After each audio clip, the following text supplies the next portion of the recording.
Salut les petits koalas! Je suis ravie de vous retrouver dans cette nouvelle vidéo. Aujourd'hui je vous propose de découvrir deux recettes de granola maison, une première plutôt classique et une deuxième au chocolat. Vous vous demandez peut-être pourquoi réaliser votre propre granola.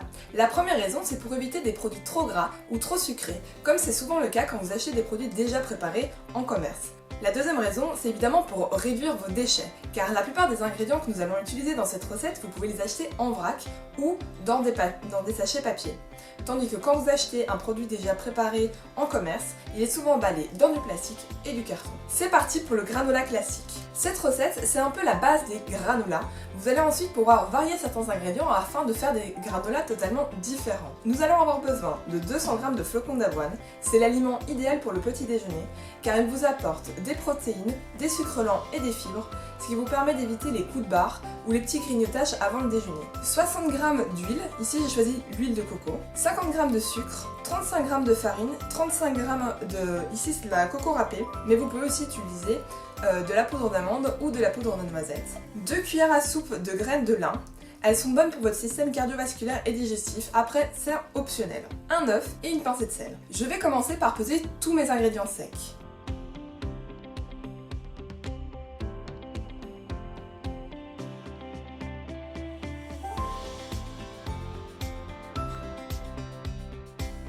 Aujourd'hui j'ai choisi de faire un granola classique plutôt coco, donc j'ai utilisé de la noix de coco râpée et maintenant je vais aussi utiliser de l'huile de coco. Alors c'est une huile de coco vierge qui n'a pas été désodorisée pour garder ses arômes.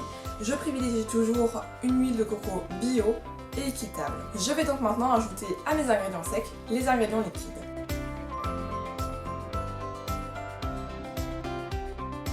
Voilà, tous mes ingrédients sont dans mon bol. Maintenant, je vais pétrir mon granola à la main et l'étaler sur une plaque de cuisson.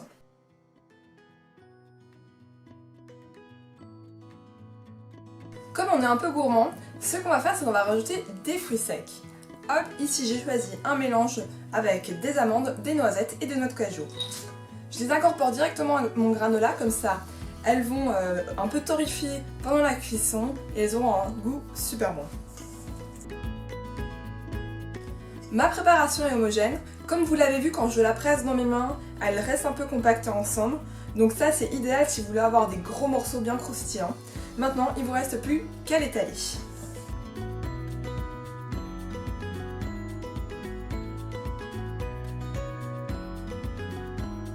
On va maintenant enfourner le granola pendant 20 minutes dans un four préchauffé à 180 degrés.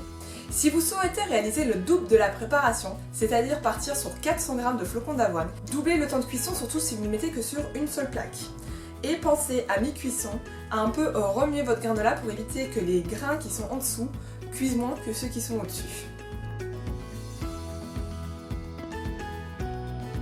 Nous allons maintenant réaliser le granola au chocolat. La seule différence par rapport à la première recette du granola classique, c'est que nous allons ajouter 20 g de cacao en poudre, ça correspond plus ou moins à 2 cuillères à soupe. Je vais mettre aussi des noisettes à la place des fruits secs et j'ai remplacé la coco râpée par de la noisette en poudre. J'ai également remplacé l'huile de coco par de l'huile de colza. Alors l'huile de colza c'est bien parce qu'elle est riche en oméga 3. Ensuite, le procédé est le même pour la première recette que pour la deuxième.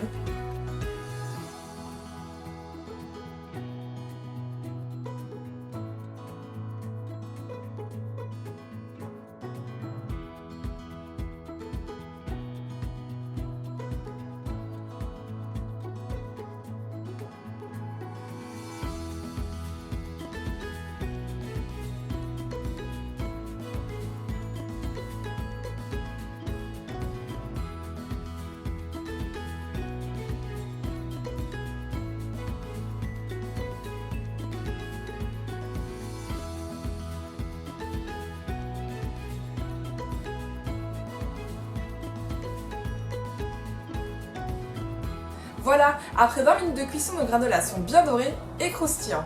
Je vous conseille d'attendre qu'ils refroidissent et de les stocker dans une boîte en métal, c'est ce qui permet la meilleure conservation.